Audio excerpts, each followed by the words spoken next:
Well, I've been talking about it all week. We're going to talk about safety first, practical tips for protecting ourselves. Safety first, practical tips for protecting ourselves. All right. You know, when I look at life, and I sure do love life, I thank the Lord for life. But it's an everyday challenge to keep from worrying about the many things that we have to worry about.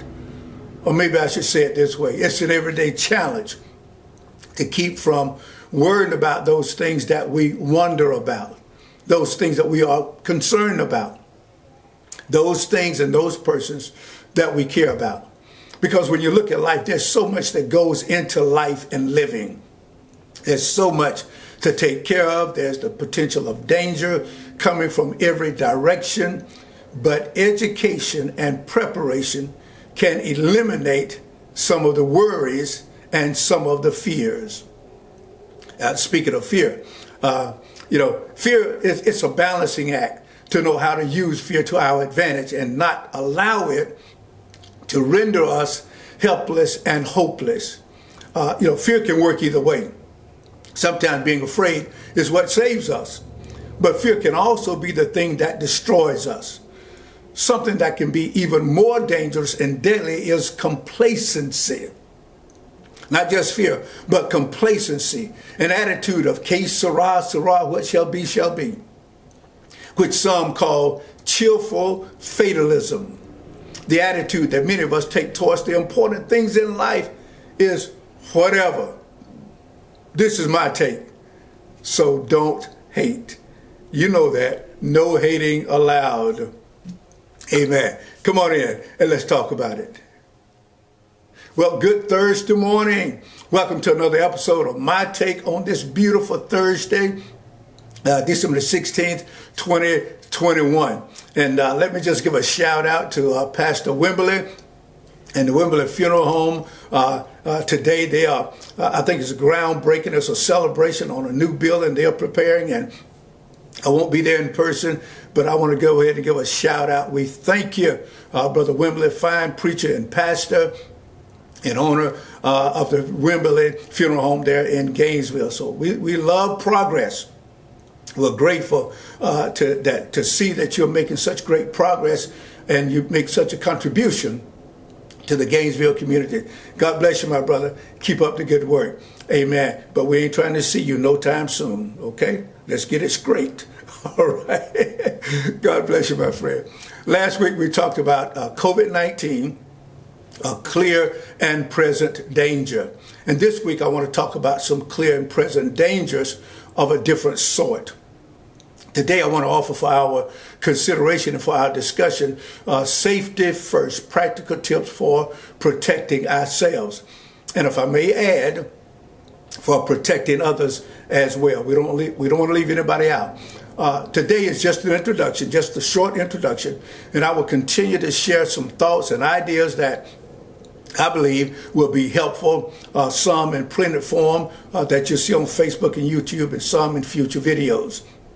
But look out, look for the daily tips that can help us make it through the day. Daily tips that can help us make it through the day, okay? You know, many of you already know this, but I spent about 15 years in law enforcement, and I spent about another 15 years in the field of security, 10 of which of those years I actually owned my own security firm. And, and I'm just giving you a little bit of background. But with my childhood experiences, growing up in a dangerous and violent environment, with my military training and experience and the knowledge that I've gained over the years, and when you couple that with the fact that I know firsthand what living with danger is all about. Many of you know as well. But I think I understand the need for us to prepare ourselves for danger and threats, and the need for us to protect ourselves against those dangers and those threats. Are you in? Yeah, I'm in. And although I'm certainly no expert, I do feel comfortable talking about safety and security. I feel somewhat comfortable about that because, again, I have training in those areas. I have experience in those areas and have a bit of education in those areas. So, but even with all that, I've concluded that safety and security comes down to basically one thing. You know what that one thing is? Common sense. That's it. It comes down to common sense. That's it. It's simple. There's nothing difficult about it. It just comes down to paying attention, using common sense. I mean, that's what it is. Now, I realize that those of us who are in the body of Christ, we would probably say it comes down to trusting in the Lord. Amen. And praying. And you're absolutely right. It does that. That's it, man. It comes down to trusting in God, praying, and following the word of God. Amen at you. You're absolutely correct. That is what it takes. That's all we have. And thankfully, that's enough. However, that doesn't give us license to be lazy, to neglect ourselves, to be reckless or irresponsible. It does not, listen, it does not exempt us from using our brain. Remember that little matter up there? Maybe a big matter up there? None of that exempts us from using our brain. God expects us to think. He equipped us to think.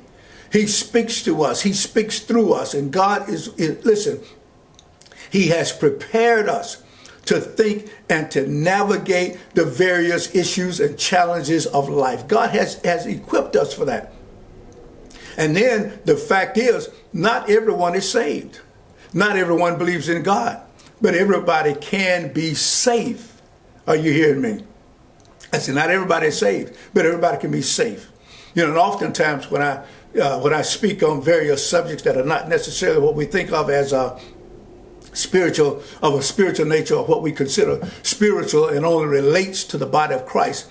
But I like to speak to everybody, saved or not, because I believe the things that I speak can help all who would dare to listen and receive. Are you hearing me? When it comes down to being robbed, shot, raped, killed, or having an accident, it really doesn't matter whether you're saved or not. The only thing that matters is, as far as that goes, is where you're going when you do die. Amen. But as far as this earth is concerned, as far as life on earth is concerned, it doesn't matter.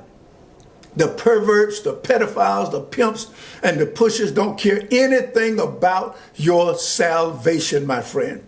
And there are times that God will protect you, or God will perform a miracle on your behalf, whether you're persons who are saved or not. It rains on the just and the unjust. The sun shines on the saved and the unsaved. Are you hearing me? As preachers and members of the body of Christ, we often limit our appeal, or we limit our efforts, our warnings, or our instructions to the saved. But I believe all can benefit from the word of God and from the different messages that God sends our way. I think it should be all inclusive. Amen. I mean, when I speak, I'm not just speaking to the church. I'm speaking to the world. When I speak, I'm not, listen, and just between you and me, preachers, just between you and me, oftentimes we will get more attention and better response from the unsaved than we will from the church folk. The unlikely ones often have a heftier appetite for truth and for answers than those who really think they got it going on. Why do you think in some of these foreign countries, and some what we call third world countries, why do you think that people turn out by the thousands to be saved, thousands, to hear the word of God? They have a different attitude towards it than we, because we think we got it made. We think, I'm telling you, we think we got it made in the shade. But there are people out there who hunger and thirst for answers, who hunger and thirst for the word of God. Amen. So listen, my brothers and my sisters, don't just speak to the church, speak to everybody. You never know who you're going to connect with. You never know who you're going to connect to. You never know who you're going to connect those with Christ, who you will lead to Jesus Christ. Amen. I mean, saved folks are running around talking about, I got my ticket in my hand. And they really think they have arrived. I got my ticket in my hand. And not paying us a bit of attention. Ain't trying to hear the word of God. You know, you and I are available to millions of people every day. Those of you who use Facebook, Instagram, YouTube, or whatever social media, we are available to millions and millions of people. When we speak, we have the ability, we have the capacity, we have the opportunity to speak to millions. But how many do you think are actually watching you and me? How many people do you act? Come on now, let's be real. How many of those millions do you think are watching us and listening to us? Are you hearing me? Yes, my friend, listen. We cannot narrow our scope to just a few people or select people. We must speak to all and listen, and then it is up to them whether they want to hear it, whether they want to receive it or not. Okay? Because listen, I think you probably realize it by now. Out of all the people out there who could hear us, who could listen to us, who could take advantage of the things that we speak of, and let me tell you something. I mean, we got more preachers out there than you can shake a stick at. Not all official preachers, but listen, I've seen some of your quotes out there, some of your ideas, some of your thoughts, and y'all got some wonderful ideas. I mean, many people would listen to you and hear you and read what you put out there. Seems like everybody would be saved. Everybody would be living large because you have some great messages and you have some much needed counsel. But no, really, I mean, come on. Are people really listening? Are they really watching? I mean, I watch you. I listen to you. I know you have some good stuff. Amen? I mean, you have some good word. You have a good word for people. But do you think half the folk out there on Facebook, on Instagram, on YouTube, do you think they really care anything about what we're talking about? Many of them don't. I'm thankful for those who are because I know it will help them. I know it will be a blessing to them. But let's face the fact, and the good thing oftentimes about YouTube and Facebook, they kind of keep track of who's listening, who's watching, who likes it, and all of that kind of stuff. And while I appreciate all that, I don't really focus on that. I'm grateful for that because I know it can help people, not because it builds me up. No, my friend, I'm not interested in that. I'm interested in helping people, and I know that's what you are interested in because, again, I read, I watch you. And I know that you care about people, but, I mean, you put something out there, profound, something really deep, and then you look down there, 2 views. I mean, come on. And then, I'm going on in a minute, but then you look at some of the other stuff that people put out there, and 5,000 views, 500 comments, whatever, okay? But anyway, what I'm trying to say there, I said a lot to say a little, but what I'm trying to say there is widen your scope, widen your field of vision. Amen? Okay, I realize that. I know that I'm off course a little bit, but we have to just look at the reality sometimes. Do you realize how much we have to beg saved folk to come to church? Do you realize that we have to beg church folks to honor their God and support their church? Do you realize what we go through to prepare a word that few saved folk bother to hear? Are you hearing me? No, I don't limit my messages to the religious and the righteous. I'm also trying to reach the rebels and the everyday normal people, good or bad, even if they are not saved. My messages are not only for the church, they are also for the community. And I believe that's the way that God wants it to be. All right, so much for that. Let's move on. Let's move on. But that was valuable information. You have to admit that was valuable information. As I often say about many things, no matter what it is, no matter who it is, much of what we do and much of what we experience and much of what happens begins with our approach and our attitude.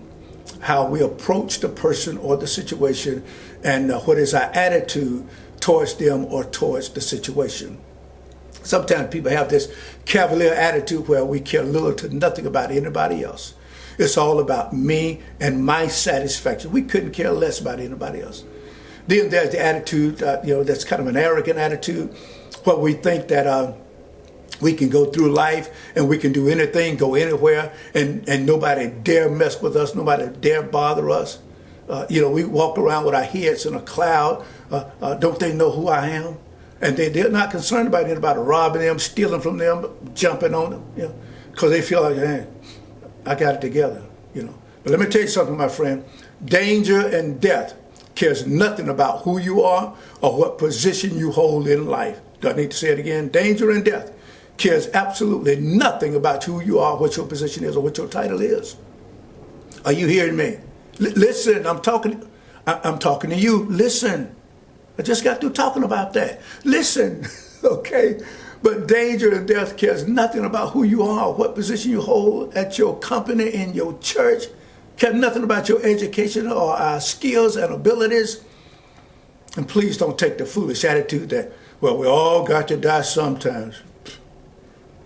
And we all got to die from something. So just live footloose and fancy free. I tell you what, if you really believe that, go stand out there in the middle of the intersection and say that. Or go jump in Lake Lanier knowing you can't swim and just flip it off as, well, life is not forever. We got to die sometimes. Listen, I can give you some simple things to practice, and I will. But unless and until we have our minds right, and unless and until we think and act responsibly, none of those tips, none of those things will matter. It is our responsibility to take responsibility for our own safety. And remember this, nobody cares for you like you care for you. But it is also our responsibility to keep an eye out for others, to cover our neighbors.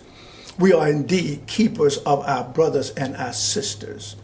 We are indeed keepers of one another. And these are responsibilities that we should not take lightly. We should not take them lightly. It could literally be a matter of life or death. And taking all of this into account, as educated as we are, as careful as we can be, and as trained and prepared as we are still vulnerable. You need to know this. We're still vulnerable. We still slip sometimes. We still let our guard down at times. Or sometimes we just become careless. Sometimes we just become careless. You know what oftentimes causes us to be careless? Fatigue and fun. Fatigue, fun, and sometimes limiting our field of vision. Fatigue can cause you to become careless because you're so tired, you're not paying attention, you're not alert. And when you become fatigued, man, you become free game for the devil. Are you hearing me? And not only when we are fatigued, but when we're having fun. We get caught up in all the celebration or whatever that we don't pay any attention to our surroundings. We don't pay any attention to people. We don't pay any attention. So we just become careless. And then sometimes we just limit our field of vision. And you hear me sometimes talk about focus, and I'm always talking about focus, being laser focused on certain things. And that is true. That is absolutely a necessity. But sometimes we can become so focused on one thing that it restricts or limits our peripheral vision. Where I'm so focused on just that one thing that I see nothing around me. I see nobody around me. And I'm going to be talking about that later on. I'm going to be talking about that, how so many people get in trouble. For example, pulling up to a store, pulling up to a service station or a gas station to fill up your vehicle, and you're on the cell phone, or you're focused on, you're about to get out, you're getting your money out, you're getting your card out, and you're focused on that, and you don't even realize. I'm going to talk about this later. I'm not including that in the message today. But you don't realize before you know it, somebody's in the car with you. Before you know it, somebody's standing right there next to your window with a gun stuck to your head. Because you have limited your field of vision. So when I do get to this, and I don't mind giving you a preview, but when I do get to this, here's one of the things that I'm going to talk about. I'm going to encourage you to do this, is always keep your eyes at eye level. Always keep your eyes at eye level. That's not today, that's for later. So let's move on. But when I talk about these things that the fact that we are trained, that we are experienced, that we are educated, that we are prepared, all of that is wonderful and all of that is needful. But even with all of that, we can still be careless. We can still miss it. We can still open ourselves up for attack. Listen, my friend, when I was in Vietnam in 1968, 18 years of age in Vietnam in 1960, in combat, wasn't laid back in office anywhere, but in combat, in the jungle. And you've heard me tell part of this story before, but I was a point man. I mean, you're talking about something that is intense because you're watching. You got to watch out for everybody else. You're out front, and you're there to protect and to warn those troops that are behind you. And we had a small unit, 7 or 8 guys or so. And but I was the point man. I was the one that was out front. I was the one that had to make sure that I saw everything, that I could warn the troops behind me. And I was trained for it. I was equipped for it. I was educated in it. All of that. I had the experience, all of that. And I had been a point man for quite some time. But there was this one occasion when we were making our way from one mountain in the jungle to another. And I can remember when we were almost at the top of another mountain, or when we got almost to the top of that hill, one of the guys behind me stopped me. One of the guys, and I'm going to try to push through this, but one of the guys that was behind me, he stopped me.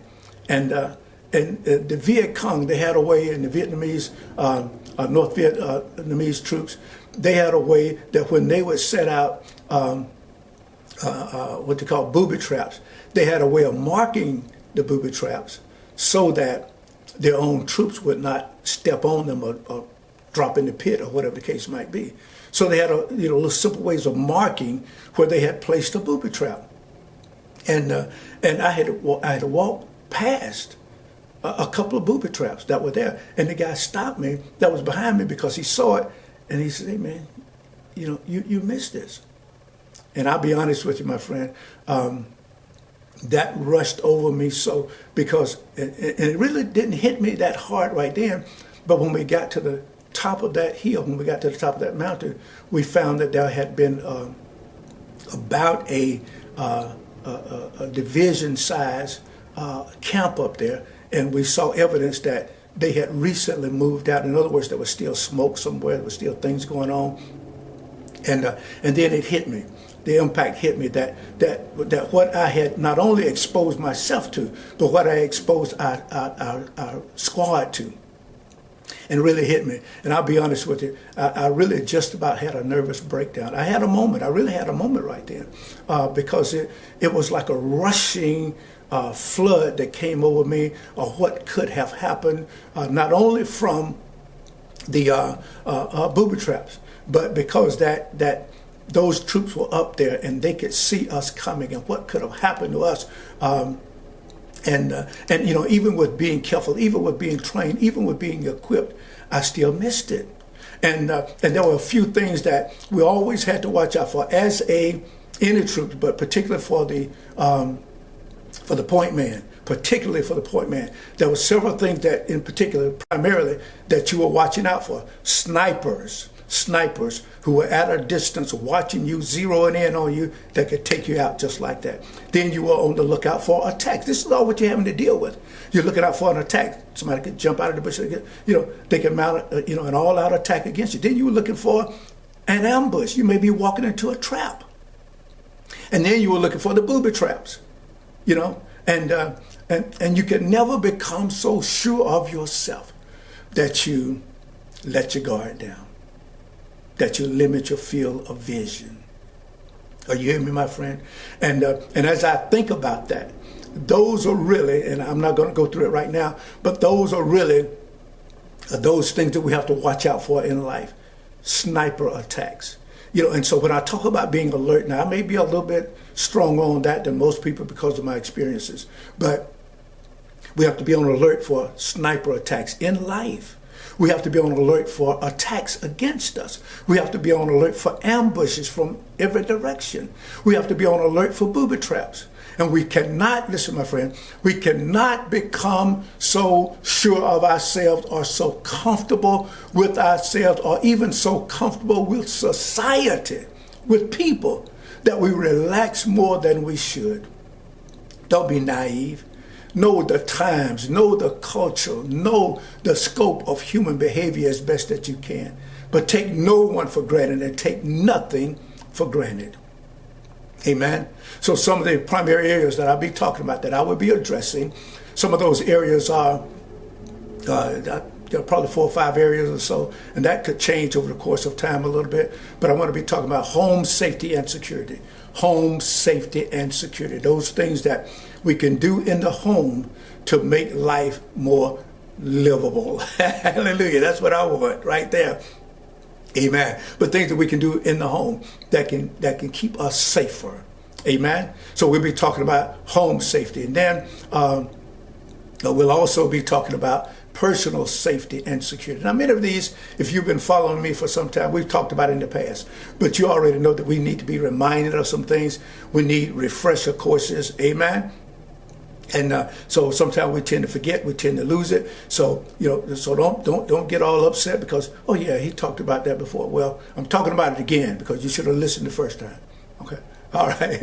All right. So home safety, we're going to be talking about that. Then we're going to talk about personal safety and security. Personal safety, just those things that we need to be aware of concerning ourselves and our, any immediate dangers to our lives or to our safety or to our health. So we'll be talking about some personal safety, about personal safety and security. Then number 3, I'll be talking about public safety.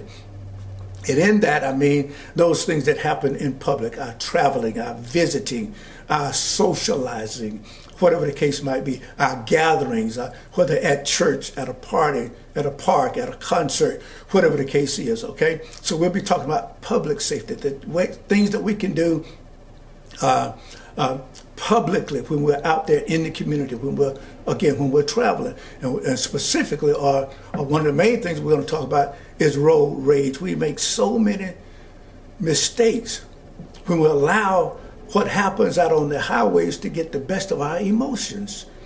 Again, we'll talk about that later. But we'll also talk about workplace safety. Now, I won't spend a great deal of time there because most of you in your workplace, there are usually already guidelines, safety guidelines that the company provide and require of you. So you don't need me to tell you about that so much. I'll speak on it a bit, but many of you get training in that, you get educated in that, and so you know what you're supposed to be doing. And of course, sometimes you are held very strictly to adhering to those standards. Otherwise, you could get yourself fired. But even worse than that, you could get yourself hurt or someone else hurt or killed or cause the death of someone else, okay?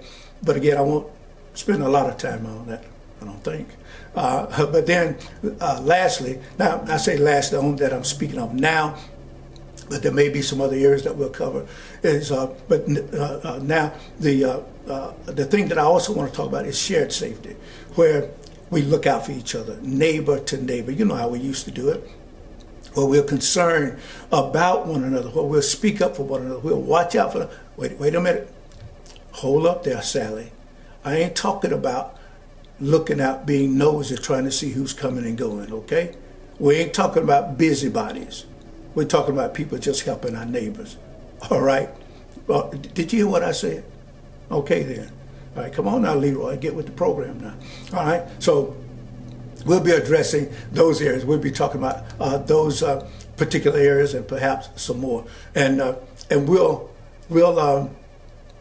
be speaking to you again, as I said from the beginning. There'll be some printed material, and right now, as the Lord is leading me, I'm looking at doing a daily post that will simply be safety tips that we can see day to day that may call our attention to some things that would be helpful for us, okay? So we'll be talking about daily tips that can help us make it through the day. Daily tips that can help us make it through the day. I don't know about you, but I want to make it through the day without being robbed. I want to make it through the day without being hurt. I want to make it through the day without being killed. I want to make it through the day without anybody breaking in my home. I want to make it through the day with my family being safe. Tune in, because that's what we'll be talking about. Daily tips that can help us make it through the day. Simple stuff. I told you, this is all about common sense. So don't wait on me to come out with something deep and something all that profound. It will be, but it will also be something very simple that anybody can think of if we would only think. Okay? So with all this and with this introduction today, that has probably gone on a little bit longer than I expected, but that's all right. It's time well spent. I suppose what I'm really attempting to do is prepare the soil before planting the seeds. Yeah, that's what I'm doing. Preparing the soil before planting the seeds. Now that's my take. What do you have to say? Come on, sound off. Yeah, that's what I'm talking about. Yeah.